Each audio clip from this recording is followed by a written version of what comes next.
Pasukan Pertahanan Israel atau IDF mengakui tentaranya menembak seorang pria berwarga negara Amerika Serikat. Selesai insiden tersebut, Amerika Serikat mendesak agar Israel bertanggung jawab atas kecerobohan tentara Zionis. Dikutip dari Sky News, warga Amerika Serikat yang terbunuh itu ialah Taufik Hafez Ajak, usia 17 tahun. Lantas ayah dari Taufik mencela pemerintah Amerika Serikat yang justru mendukung Israel. Menurutnya, insiden yang terjadi di tepi barat itu merupakan penembakan yang fatal. Ayah Taufik menyebut Israel merupakan mesin pembunuh. Bahkan ia bersama warga Washington yang lain merasa geram dan muak dengan tingkah laku Israel. Menurut mereka, dana uang pajak yang diberikan ke pemerintah justru dialihkan untuk mendukung senjata Zionis. Pada akhirnya uang pajak itu justru membunuh warga Washington sendiri.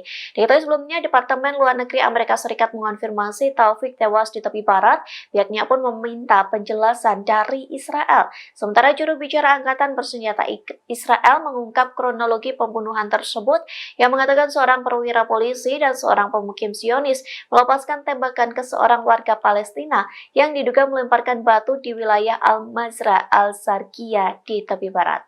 Download Tribun X sekarang, menghadirkan lokal menjadi Indonesia.